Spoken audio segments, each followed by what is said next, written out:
Alors que l'actualité était plutôt calme ces derniers jours côté marseillais, de nouvelles recrues approchent avec Ruben Blanco qui passait sa visite médicale ce dimanche et Iliman Ndiaye qui est attendu à Marseille après l'accord OM Sheffield qui a été trouvé la nuit dernière. On va principalement parler de ça pendant la vidéo et on fera aussi le point sur le départ d'Under, on parlera de la situation de Guendouzi et de Pape Gueye, mais aussi des portes de sortie qui s'ouvrent pour les joueurs indésirables. Comme d'habitude, petite question pour vous, êtes-vous satisfait du retour de Ruben Blanco ou alors pensez-vous qu'il aurait fallu recruter plutôt un numéro 1 bis pour concurrencer Pau Lopez, ou alors éventuellement donner sa chance à Simon comme numéro 2, j'attends vos avis en commentaire. On commence directement par un point sur les indésirables, on se souvient de l'info qui nous disait qu'il n'était plus autorisé à se garer sur les places réservées aux joueurs pros, et Ribalta avait clairement dit que leur départ était espéré au plus vite en conférence de presse de fin de saison. Du côté de Paul Lirola, le marché italien a été sondé en priorité, mais le prétendant le plus sérieux serait finalement Alavés d'après les infos de Tutto Mercato Web. Le club espagnol aimerait rapidement boucler son arrivée, ils viennent de monter en Liga et j'imagine qu'ils n'ont pas des moyens financiers extensibles, ça pourrait prendre la forme d'un prêt avec peut-être une option d'achat incluse, c'était le cas pendant qu'il était prêté à Elche,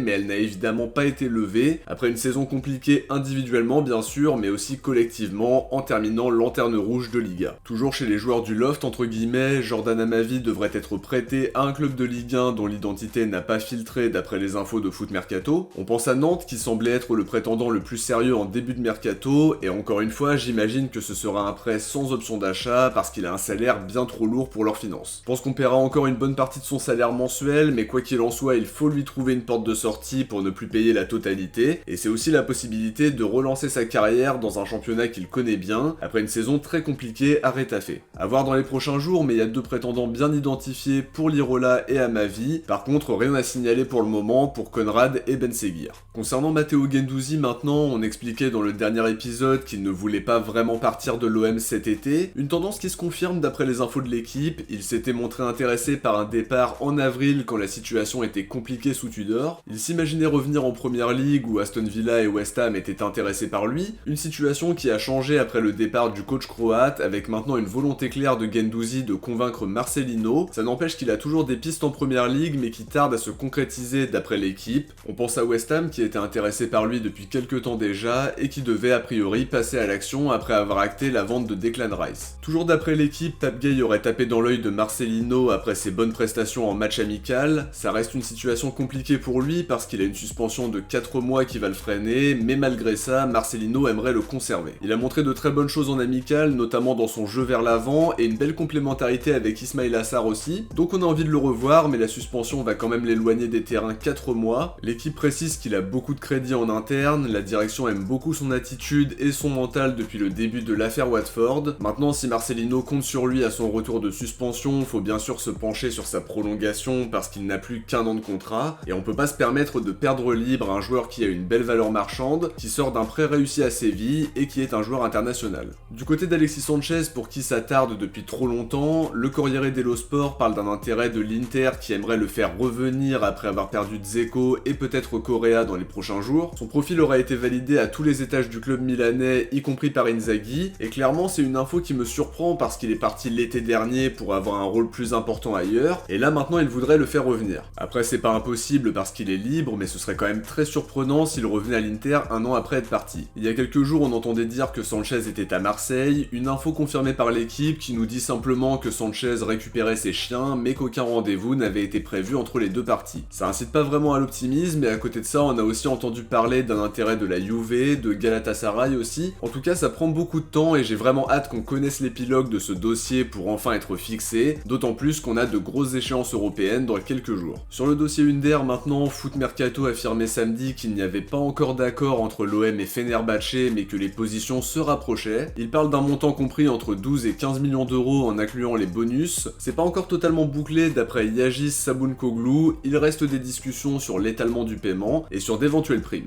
A voir si ça peut se boucler dans les prochains jours, mais ça semble en tout cas se préciser de plus en plus. Il y a quelques jours aussi, on parlait d'un retour de Ruben Blanco. D'après la Minute OM, il y avait un accord entre l'OM et le Celta Vigo autour d'un transfert d'1,5 million pour le gardien espagnol. En début d'après-midi, Mundo Deportivo affirmait qu'il était à Marseille pour passer sa visite médicale et signer son contrat. Une information confirmée par La Provence et la Minute OM qui nous disent que la signature est imminente et qu'il va s'engager jusqu'en 2026. Une cinquième deuxième arrivée bouclée par la direction avant probablement d'en boucler une autre dans la foulée, mais on en parlera un peu plus tard dans la vidéo. Sur les pistes chez les latéraux, l'équipe nous dit que l'OM cherche un latéral qui est capable d'évoluer de chaque côté, mais que le montant réclamé pour laisser partir Maile est pour le moment trop élevé. D'après eux, la direction voulait faire venir un deuxième latéral à la base, mais les prestations d'Emran Soglo en prépa ont poussé la direction à revoir ses plans, même si rien n'est totalement figé. Ça me paraît très logique parce qu'il a été très bon à un poste qui n'est pas forcément naturel pour lui, en montrant beaucoup de maturité, en montrant qu'il a pas peur non plus, sa capacité à faire des différences balles au pied, et aussi à bien intervenir défensivement par moment. On a envie de le revoir parce qu'il a clairement montré qu'il méritait d'avoir sa chance, on le verra sûrement dans la rotation dans un premier temps, et c'est une très bonne nouvelle si ça se confirme. Il va grappiller du temps de jeu et progresser sous les ordres de Marcelino, qui a toujours dit dans ses précédents clubs qu'il aimait avoir un groupe un peu moins élargi pour pouvoir inclure 2 ou 3 jeunes qui le méritent. Ce sera peut-être le cas pour Soglo ou Mug par exemple, et c'est ce qu'on attend de la politique de post-formation, qui a pour le moment un petit peu de mal à porter ses fruits, mais c'est peut-être sur le point de changer.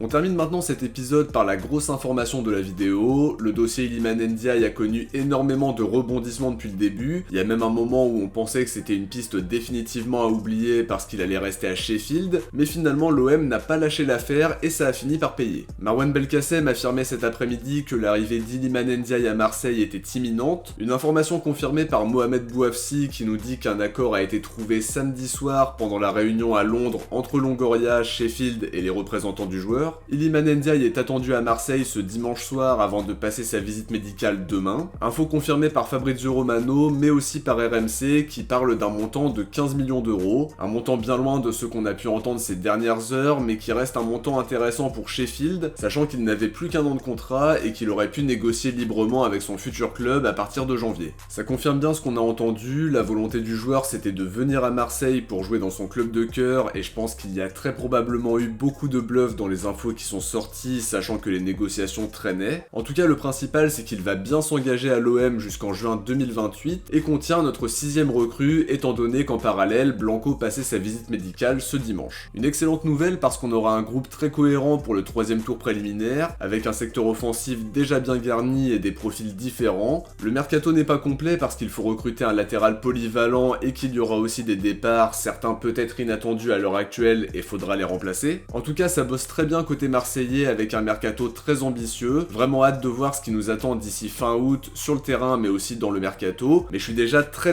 content des joueurs qu'on a fait venir jusqu'à présent. De notre côté on arrive à la fin de cet épisode, j'espère qu'il vous a plu et comme d'habitude si c'est le cas n'oubliez pas de laisser un like pour soutenir la chaîne et permettre à la vidéo d'être mieux mise en avant. Je vous invite aussi à vous abonner en activant la cloche pour ne rien louper des prochaines vidéos qui vont sortir. Si vous avez regardé celle-ci jusqu'à la fin, écrivez Iliman dans les commentaires. De mon côté je vous dis à très vite pour une prochaine vidéo, ciao, portez-vous bien et surtout allez l'OM.